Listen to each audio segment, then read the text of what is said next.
샬롬, 좋은 아침입니다. 오늘 말씀은 역대상 7장과 8장입니다. 오늘은 요단 서쪽 지파에 대해 소개합니다. 먼저 1절부터 5절까지 이사갈 지파입니다. 이사갈 지파는 창세기 49장 14절에 예언되었습니다. 야곱이 이렇게 말합니다. 이사갈은 양의 우리 사이에 꿇어 앉은 건장한 나귀로다. 이사갈 지파는 대대로 용감한 용사였고 우두머리였으며 지금까지 언급된 지파 중에서 인구수가 가장 많을 정도로 번성했던 지파입니다. 6절부터 12절은 베냐민 지파에 대해 소개합니다. 유다 왕국에 속한 베냐민 지파가 북왕국 지파 족보들 틈에 등장한 이유는 베델과 같은 기업 일부가 북왕국에 속했기 때문입니다. 14절부터 19절은 므낫세 반지파입니다. 오늘 본문의 지파는 므낫세 지파 중 요단 동편 거주자와 구별되는 요단 서편의 나머지 므낫세인들에 해당합니다. 족보는 므낫세 첩 아람 여인이 낳은 장자 마길과 손자 길르앗 위주로 약 5대의 명단을 기록하고 있습니다. 그중 슬로브앗의 5딸이 등장하는데요. 므낫세의 4대 손인 슬로브앗은 딸만 5을 두었습니다. 당시에는 남자가 부모의 유산을 상속받는 것이 관례였기 때문에 딸들만 있는 슬로브앗의 집안에 유산 상속이 끊길 위기가 찾아왔습니다. 그래서 광야에서 행진을 하다가 슬로브앗의 딸들이 모세에게 상속권을 요청합니다. 어떻게 되었을까요? 하나님은 그 말이 옳다라고 하시면서 슬로브앗의 딸들의 손을 들어주십니다. 대신에 므낫세 지파 안에 있는 남자와의 결혼을 통해서만 계보를 유지하게 하십니다.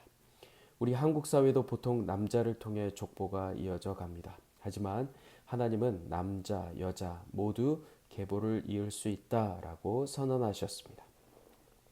특히 그리스도인이 되어서는 더욱 그러합니다. 우리는 모두 하나님의 자녀이고 남녀를 떠나 모두가 하나님의 유업을 이어받은 장자들인 것입니다.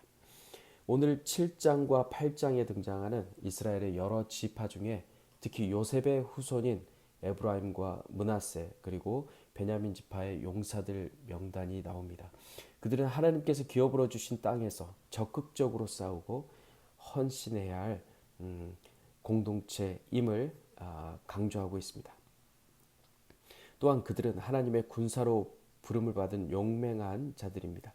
하나님께서 허락하신 땅을 차지하기 위해서는 하나님의 군사로서 영적 전투를 해야 하는 것입니다. 오늘날 우리 성도들도 마찬가지입니다. 우리는 교회로서 부름을 받았습니다. 한 마음, 한 몸 된 공동체로서 서야 하고 세상과 타협하는 것이 아닌 우리에게 오는 영적 도전을 받아들이며 그 영적 전투에서 싸워 승리해야 합니다. 우리는 하나님의 군사이기 때문입니다. 사랑하는 성도 여러분, 하나님의 전신갑주를 입으시기를 축복합니다. 세속적인 가치관이나 도덕적 타락, 신앙의 타협에 맞서서 하나님의 편에서 담대하게 싸우는 영적 군인이 되시기 바랍니다. 8장은 베냐민 지파에 대해 말합니다. 이스라엘 자손의 족보를 마감하는 베냐민 지파는 맨 앞에 유다 지파와 함께 유다 왕국과 귀한 공동체로서 이스라엘의 회복을 이끕니다. 교회 공동체에서도 늘 있는 일이지만 베냐민 지파에서도 악한 사람과 선한 사람이 등장합니다. 예를 들어 에웃의 아들들은 주님을 마나핫이라는 곳으로 강제 이주시켰고 사라임이라는 사람은 아내 둘을 내쫓은 후에 모압에서 가정을 꾸리는 악을 행했습니다. 베냐민 지파에서 난 사울 왕조는 하나님 앞에서 신실하지 못하고 또 불순종했던 대표적인 예입니다. 반면 예루살렘에 거주한 엘바알 가문에서는 아들 세메시 오노와 롯을 재건하고 다른 아들 브리아와 세마는 서쪽 가드인을 쫓아내 기업을 확장하는 공로를 세웠습니다.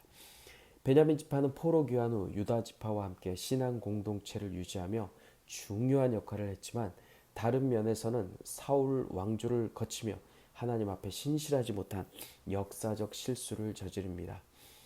역대기 저자는 이러한 역사를 통해 단순한 과거를 기록하는 것이 아니라 포로기 이후 공동체가 어떻게 신앙을 회복해야 되며 어떻게 세워져야 되는지 교훈을 전달하고 있습니다. 하나님 앞에서 신실하지 못하고 불순종할 때 영적으로 쇠퇴하고 하나님과의 친밀한 관계는 멀어집니다. 사랑하는 더함교회 성도 여러분, 하나님은 단순한 외적인 예배나 종교적 활동을 원하시지 않습니다. 우리가 전심으로 하나님을 신뢰하고 그분의 말씀을 따르는 그러한 신앙을 기대하십니다. 포로기 이후 이스라엘 백성들은 바벨론과 페르시아의 화려하고 유혹적인 문화 속에서 살아가면서 신앙의 순결함과 거룩함을 어떻게 지켜야 할지 날마다 직면했습니다. 오늘을 살아가는 우리에게도 신앙과 세속 문화의 경계 속에서 어떻게 살아가야 할지 우리는 매 순간 결정해야 합니다.